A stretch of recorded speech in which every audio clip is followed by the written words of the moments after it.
Good morning. Taylor चतुर्थ semester के पिछले गणित के क्लास में हम लोगों ने द्विघातीय समीकरण के ऊपर चर्चा की थी। आज हम लोग युगपत समीकरण के ऊपर चर्चा करेंगे। जैसे पाठ के नाम से ही आपको पता चल रहा है, दो अज्ञात राशि वाले रेखीय समीकरण। युगपत समीकरण में हमको ऐसे समीकरणों के ऊपर चर्चा करना है जिसमें दो अज्ञात राशि या दो चर राशि होंगे, जैसे एक्स वाई, पी क्यू,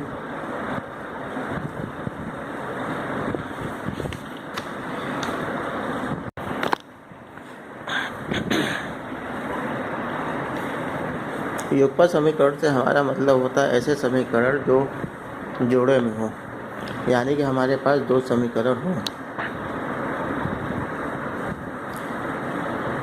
और दो अज्ञात राशि वाले रेखीय समीकरण से मतलब होता है कि उसमें दो अज्ञात राशि या चर राशियाँ हों। और रेखीय से मतलब होता है कि उन अज्ञात राशियों का जो घात है वो एक हो। द्विघातीय समीकरण में हमने पढ़ा था कि जो अज्ञात राशि होगा उसका घात 2 होगा, और रेखीय का मतलब होता है कि अज्ञात राशि का जो घात होगा पावर वो 1 होना चाहिए। जब दो चर वाले दो रेखीय समीकरण जोड़े के रूप में दर्शाए जाएं तो उन्हें युगपत समीकरण कहते हैं। जैसे कि यहाँ पे दो समीकरण आपको दिखाए जाए हैं, X plus Y is equal to 3 तथा दूसरा X minus Y is equal to 5। तो जब इन दोनों समीकरणों को हम कंबाइंड रूप से लेते हैं तो ये युगपत समीकरण कहलाते हैं।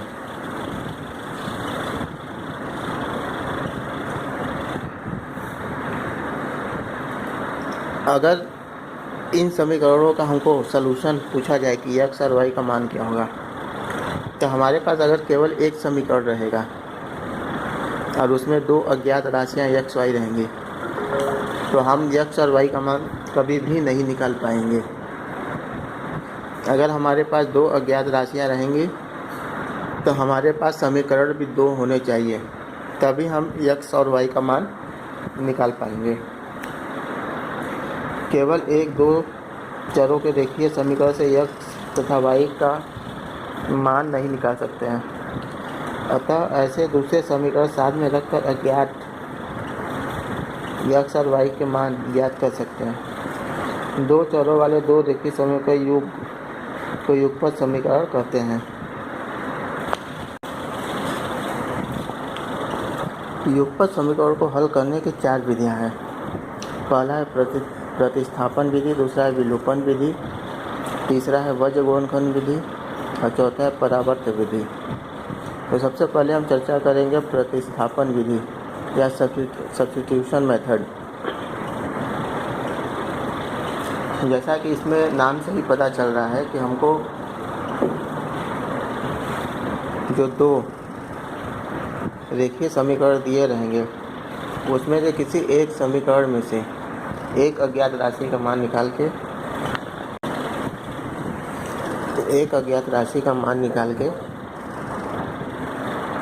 उस अज्ञात राशि का मान दूसरे समीकरण में रखते हैं। और इस प्रकार दूसरे समीकरण में हमारे पास सिर्फ एक अज्ञात राशि बचती है और उसका मान हम ज्ञात कर लेते हैं। आइए इस विधि को हम एक उदाहरण के सहायता से समझने का प्रयास करते हैं।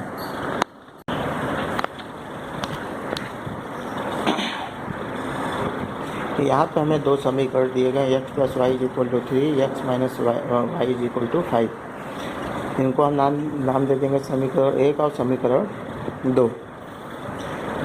सबसे पहले समीकरण 1 से वाई का मान ज्ञात करने पे आप पूरी तरह से स्वतंत्र हैं कि हम समीकरण 1 से एक्स का मान निकालें या वाई का, जैसा आपको सुविधा लगे, या यही काम हम समीकरण 2 से भी कर सकते हैं, समीकरण 2 से एक्स या वाई का मान निकालने पे।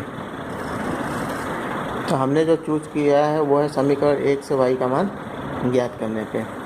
तो जब समीकरण 1 से वाई का मान निकालेंगे तो वाई एक्स को जब इक्वलिटी के राइट हैंड साइड में ले जाएंगे तो जो यक्स होगा वो माइनस साइन हो जाएगा, यानी कि पक्षांतर करने पर। अब इस y का मान जो हमें मिला इक्वल टू 3 माइनस एक्स, इसको समीकरण 2 में रखेंगे। तो इसको लिख लेंगे y का मान समीकरण 2 में रखने पर। तो समीकरण 2 है हमारा x माइनस y का मान हम रख रहे हैं 3 माइनस एक्स।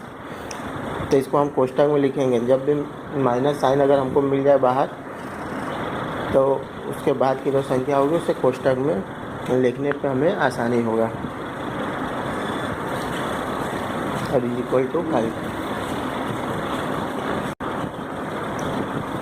कोष्टक को ओपन करने पे ये -3 हो जाएगा और ये माइनस माइनस मिलके प्लस एक्स हो जाएगा। Is equal to 5। यहाँ पे प्लस एक्स और प्लस एक्स दो बार आने तो दोनों जोड़ के 2x हो जाएंगे। और ये -3 जब इक्वलिटी के राइट हैंड साइड में जाएगा तो ये -3 + 3 हो जाएगा। अब 5 में 3 जोड़ के 8 हो जाएगा। अब इस x का गुणांक 2 है, इस 2 को हटाने के लिए हमको दोनों पक्षों में 2 से भाग देना होगा। तो जब 2 से भाग देंगे लेफ्ट हैंड साइड तो वो 2 कट के ख़त्म हो जाएगा। राइट हैंड साइड में 8 में 2 का भाग देने पे 4 बचेगा। इस प्रकार हमें x का जो मान मिला वो मिला 4। अब इस x को मान को समीकरण 1 में रखने पर, समीकरण 1 हमारा था x + y = 3। तो x के जहाँ पे उसका जो वैल्यू आया है 4 रख देंगे, प्लस y = 3। इस 4 को जब राइट हैंड साइड ले जाएंगे तो माइनस साइन हो जाएगा। तो y = 3 - 4। और इसको जब 3 में से 4 माइनस करेंगे तो हमारे पास बचेगा -1। तो इस प्रकार हमें x की x की वैल्यू मिली 4 और y की वैल्यू मिली -1।